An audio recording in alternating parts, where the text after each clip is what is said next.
Bentrovati padre Salvatore Bucolo e bentrovata dottoressa Rita Garofalo, che è la nostra ospite di oggi. Il titolo della trasmissione è Quando le schegge sono di speranza. Schegge dà la sensazione di qualcosa che trafigge, che colpisce, però poi c'è la parola speranza. Ne parleremo fra un pochino. Vi dico subito che la dottoressa è un medico specializzata in endocrinologia, ma è anche una scrittrice, diverse le sue pubblicazioni. L'ultimo suo libro si chiama Schegge di speranza ed è il libro dal quale abbiamo tratto ispirazione per questa nostra trasmissione, come sottotitolo Le relazioni che curano tra epigenetica, neuroscienza e Gestalt Therapy.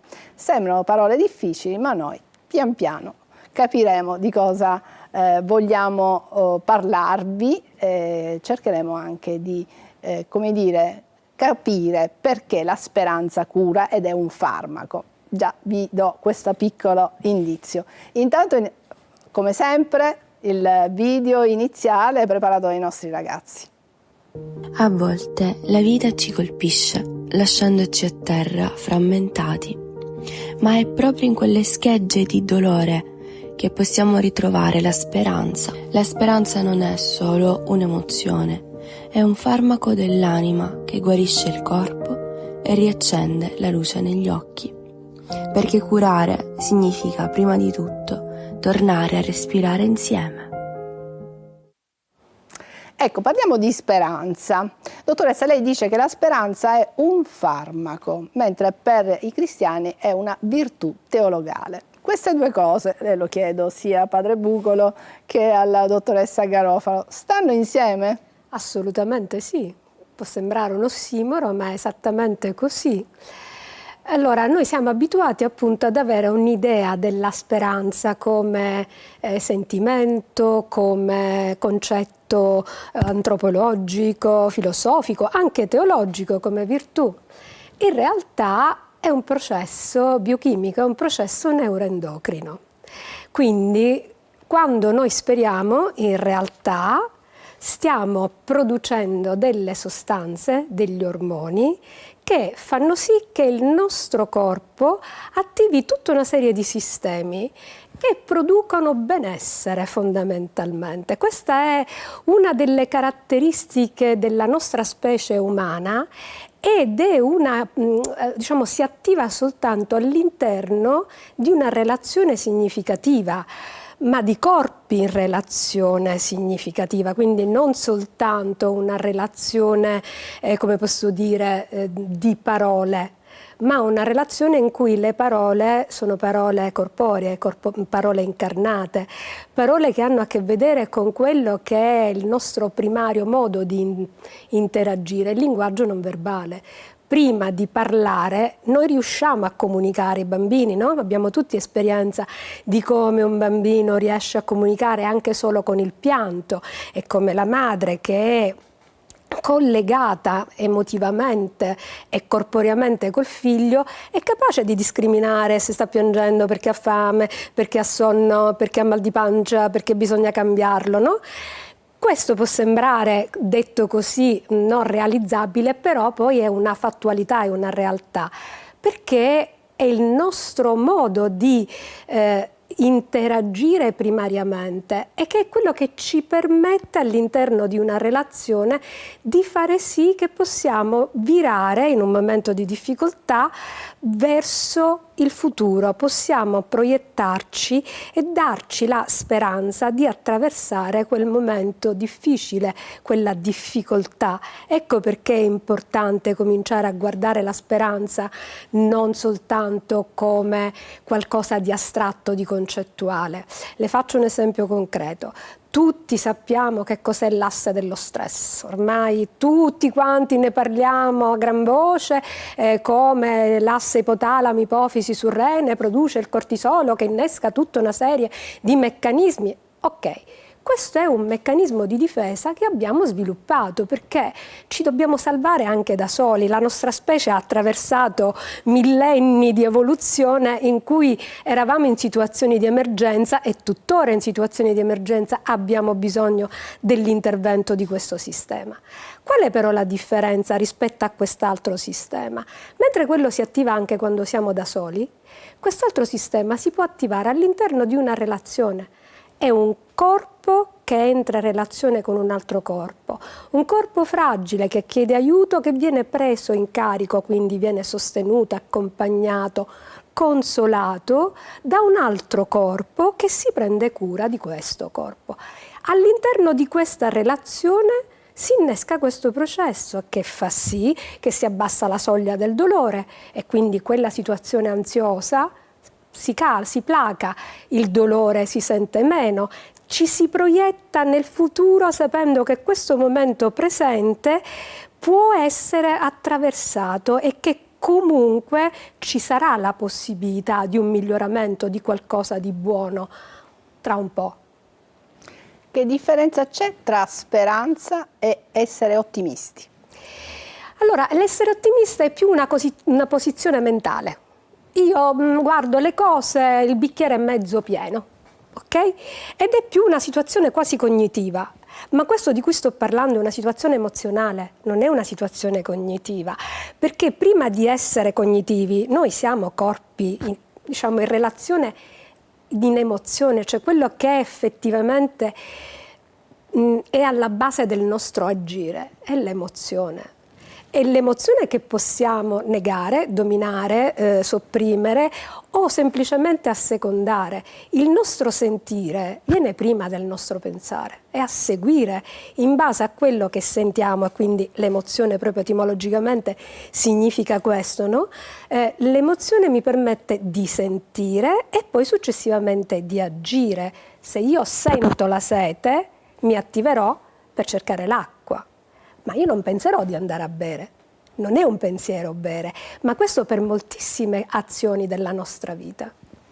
Don Bucolo, come si inserisce la fede in tutto questo? C'è uno studio americano che ha dimostrato come due gruppi di pazienti, quindi di persone che avevano la stessa malattia, curate con lo stesso farmaco, un gruppo di pazienti era assistito da delle persone che pregavano per loro, un altro gruppo no.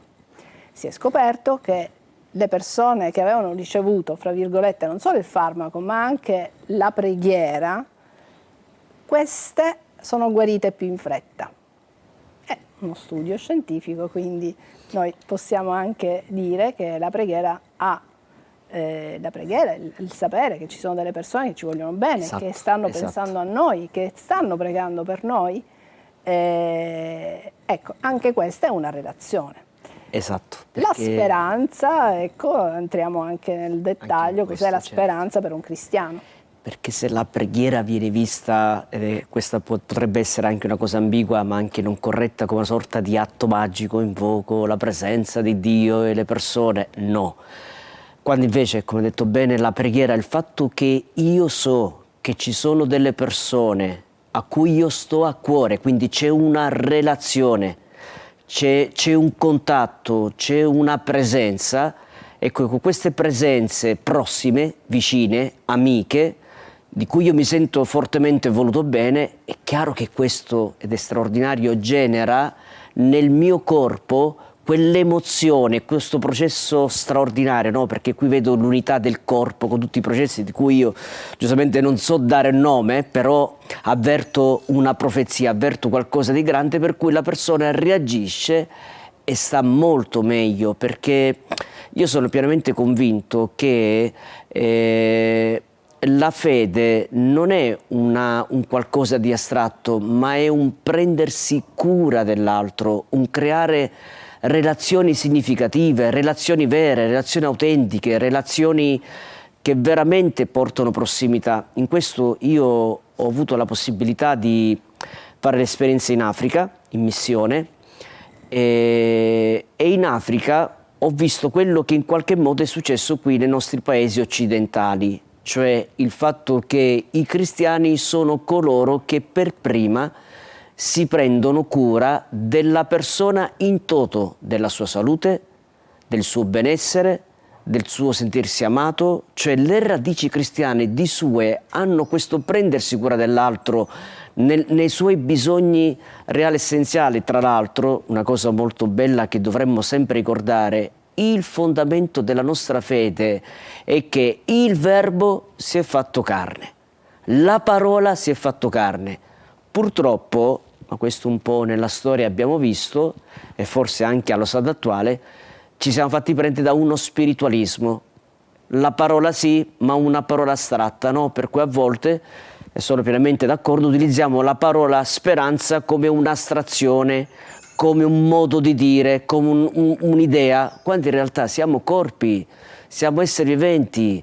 La speranza è qualcosa di reale, di concreto, e la speranza si costruisce nelle relazioni, nello stare accanto. Ecco perché io sono pienamente d'accordo che questa intuizione, che poi non è intuizione ma è una verità, ha bisogno di essere, secondo me, accolta e fatta diventare, uso una parola importante, prassi normale nella Chiesa, ma anche nella relazione fra di noi. Vabbè, la base è l'amore, no? Amatevi gli uni gli altri. Esatto, ma un amore vissuto di concretezza. Non dimentichiamo mai che Gesù, nel momento in cui lui istituì l'ultima cena, l'unico Vangelo di Giovanni ci racconta della lavanda dei piedi. Hai voglia la concretezza, hai voglia il contatto, che ha stupito giustamente, come tu che sei maestro, appunto maestro, perché noi pensiamo che il maestro è il maestro delle idee, il maestro che sta in cattedra, il maestro che sta lontano. No, il maestro ti lava i piedi, il maestro si va prossimo a te, il maestro dice che tu sei importante, che io ci tengo a te e che per te sono disposto a fare cose che magari ti sorprendono. Questa è la vera fede cristiana, questa è la speranza cristiana. Ci fermiamo per qualche istante perché ho altre domande da rivolgere alla dottoressa Garofalo, quindi state con noi e cercheremo di capire le malattie, da cosa possono essere prodotte, se possono sorgere anche da dei traumi che abbiamo avuto fisici o psicologici. State con noi, fra pochissimo ci ritroviamo qui con la dottoressa Garofalo e con Don Salvatore Bucolo.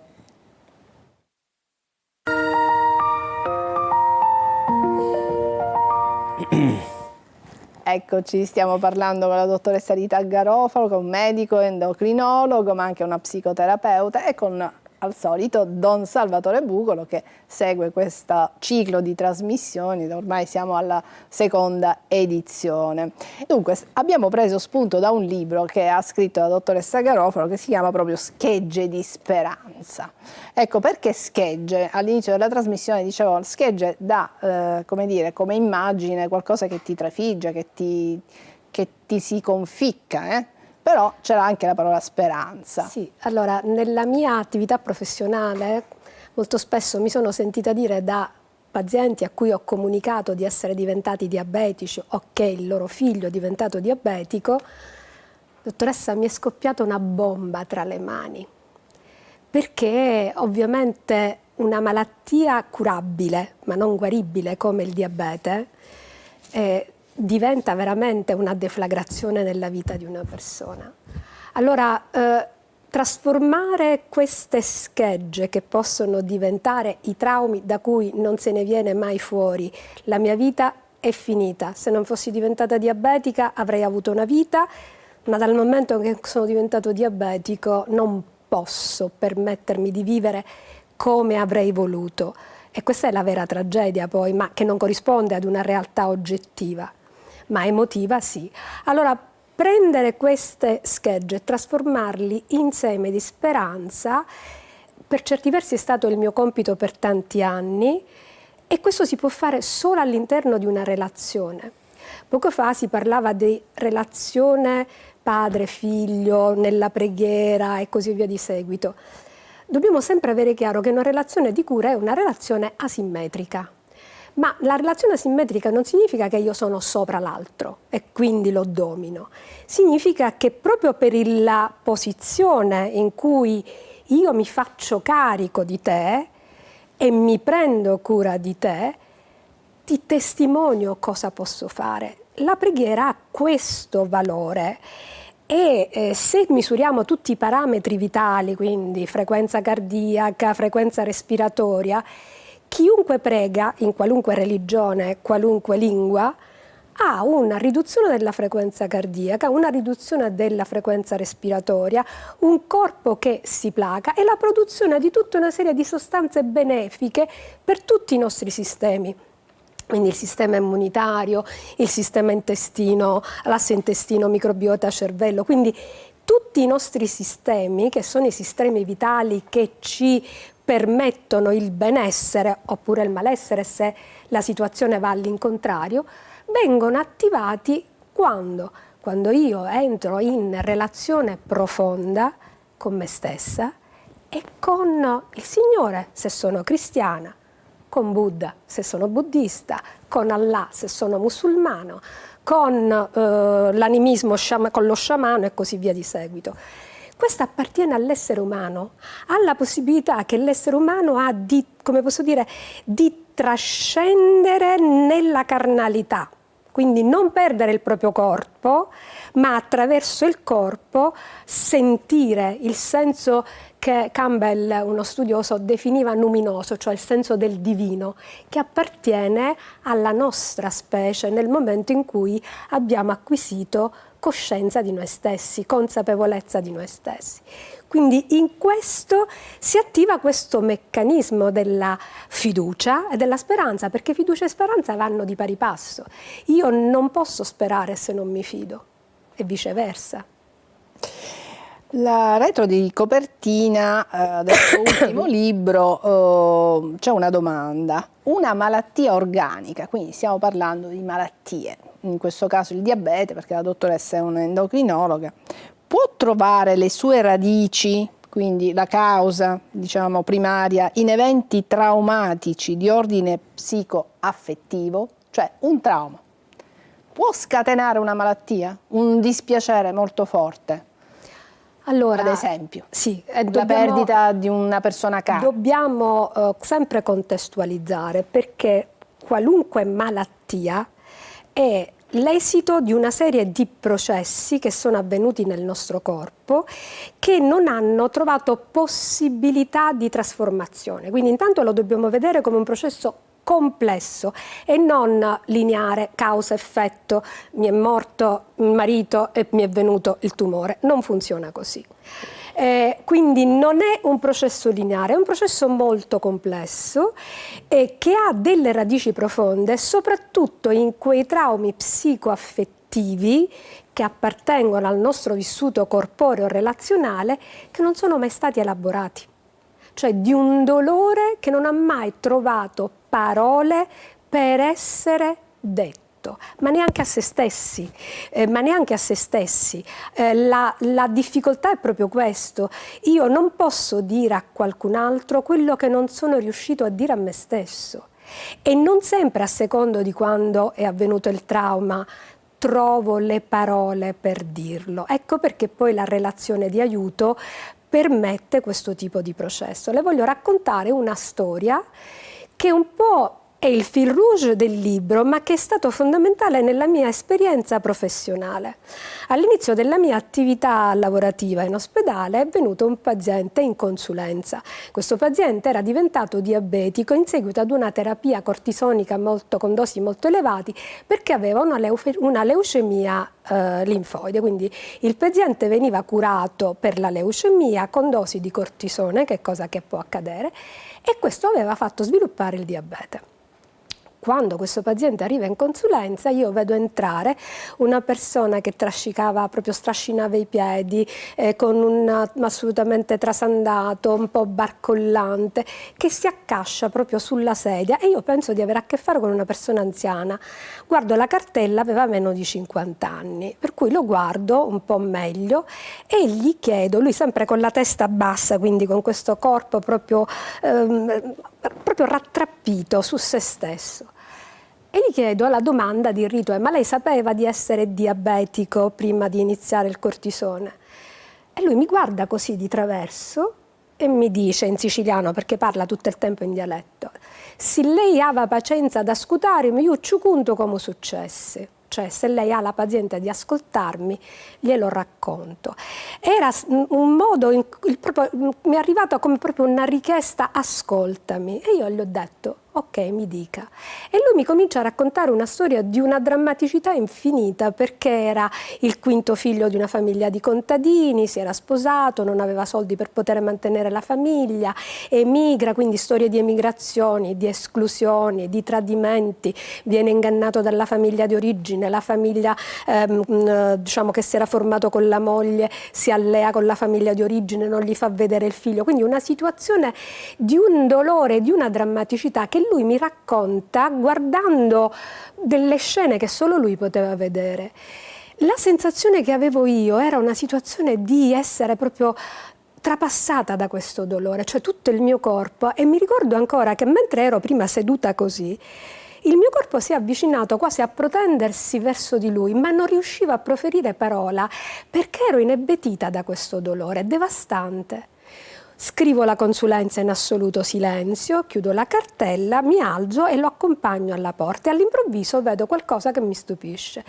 Quest'uomo, mentre prima era un vecchio, improvvisamente aveva una postura eretta, non trascinava più i piedi, camminava come una persona della sua età. E quando siamo arrivati alla porta mi ha guardato e mentre gli davo la mano me l'ha stretta e mi ha detto: grazie dottoressa, perché per la prima volta ci potti contare senza essere astutato, cioè in catanese Senza astutato, spento significa, no? Interrotto. Ma interrotto ancora più che interrotto, proprio spento, cioè non mi devi dire niente, non ti voglio ascoltare. Quando questo paziente è uscito io mi sono chiesta: ma la sua verità, dopo tutto quello che mi successe, uomo sangue diventavo acqua, no? Che è quello che aveva a che fare con la sua malattia, io la potevo accettare perché era una verità reale. Lui mi aveva raccontato in maniera proprio corporea, istintiva, aveva messo insieme il suo vissuto con l'esordio. Non era un vissuto dall'oggi al domani, c'era tutta una storia, no? Ma non avevo modo di poterlo dimostrare scientificamente. Sono stati poi i 20 anni, degli ultimi 20 anni, che grazie all'epigenetica, grazie alle neuroscienze, grazie a tutto quello che noi adesso conosciamo e come questi sistemi si interrelazionano, che possiamo fare un'ipotesi eziopatogenetica e accettare la sua verità.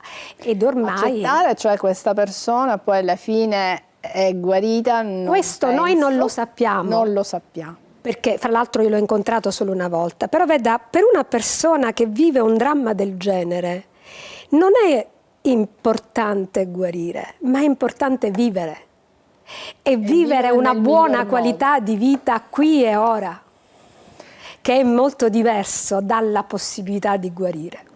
Sì, la qualità di vita. Allora, padre Bucolo, mi vengono due domande. Una, Wow. la dottoressa parla sempre, ha fatto più volte riferimento al corpo, al corpo. Noi sappiamo che il corpo, per la fede cristiana, è tempio dello Spirito Santo, quindi, come dire, avere cura di questo corpo. E poi ascolto, è un'altra parola che la dottoressa ha usato più volte durante questa nostra trasmissione. Chi ha fede sa che viene ascoltato da Dio. Esatto. Quindi ecco, ti chiedo un commento su queste due. Allora, queste due potrei trovare una bellissima sintesi, nel senso che io tante volte nel mio ministero mi trovo a incontrare persone che hanno le loro schegge molto forti, ma come io mi pongo con loro nell'ascoltare col mio corpo, e qui sono pienamente d'accordo, perché principalmente è un incontro tra corpi, incontro di presenze di persone reali, concrete, come io mi atteggio, come io sto prossimo, no? Perché potrei, faccio un esempio, la persona sta parlando, però il telefonino che magari sento quella suoneria, quei messaggi che magari mi distrae e che interrompe quella relazione. Invece il fatto che io sono col mio corpo tutto proteso, tutto prossimo, il mio corpo ascolta il suo corpo E nel momento in cui la persona si sente ascoltata al mio corpo, lì avviene il miracolo di Dio. Perché poi alla fine Dio si fa carne in questi corpi che entrano in relazione, non è un'astrazione. Tant'è vero che Gesù fa 2 miracoli durante l'Eucarestia. È vero che quel pane e il vino diventano corpo e sangue di Cristo, ma anche è vero che le persone, tutti coloro che sono lì, diventano corpo di Cristo. Noi siamo concorporei e consanguinei. Quindi io trovo in quanto ho ascoltato, e mi stupisco, è veramente è un ambito di ricerca che secondo me va accolto e va anche approfondito anche dalla comunità cristiana. Lì è in gioco il modo di evangelizzare, il modo di prendersi cura, perché non esiste un'evangelizzazione senza un prendersi cura dell'altro, ma questo, ripeto, in Africa l'ho sperimentato. E ascoltare l'altro nella sua verità, ma non è un ascoltare, attenzione, di astrazione solo con le orecchie, è un ascoltare che diventa proprio una prossimità di corpi. Quindi secondo me bisogna, ed è lì che nasce la speranza. Quante volte mi è capitato di aver ascoltato la persona, aver incontrato quella persona e realmente sperimento che quella persona, quando la saluto, se ne va con le ali ai piedi. Non ho risolto i suoi problemi, non li ho guariti stando nel linguaggio medico, perché non ho questo potere taumaturgico, non ce l'ho, però li vedo risorti in piedi. Infatti la parola risorti nel Vangelo e in greco dice in piedi, quella postura di cui parlava di quella persona, cioè se ne va in piedi da risorto. C'ho la mia scheggia, ma la mia scheggia non mi schiaccia. Quella scheggia è diventata per me un riflesso di una speranza più grande, e questo lo chiamo il grande miracolo di Dio, di cui noi ne siamo semplici servitori e strumenti. Possiamo anche aggiungere che siamo immagini di Dio, quindi ama Dio con tutto te stesso significa ama gli altri con tutto noi stessi, e quindi ascoltare, come sottolineava padre Bucolo, non solo con le orecchie ma con tutto il nostro essere, significa esserci per quella persona, e quindi è un ascolto attivo. Perché lui per primo si è fatto accoglienza nei nostri confronti. Alla fine la nostra è una fragile risposta dinanzi alla grazia di Dio che ciascuno di noi ha ricevuto. Grazie Don Bucolo, e grazie anche alla dottoressa Rita Garofalo. Grazie a lei. In bocca al lupo per i suoi studi, per la sua professione. Grazie. E grazie anche a voi che ci avete seguito fin qui. Alla prossima.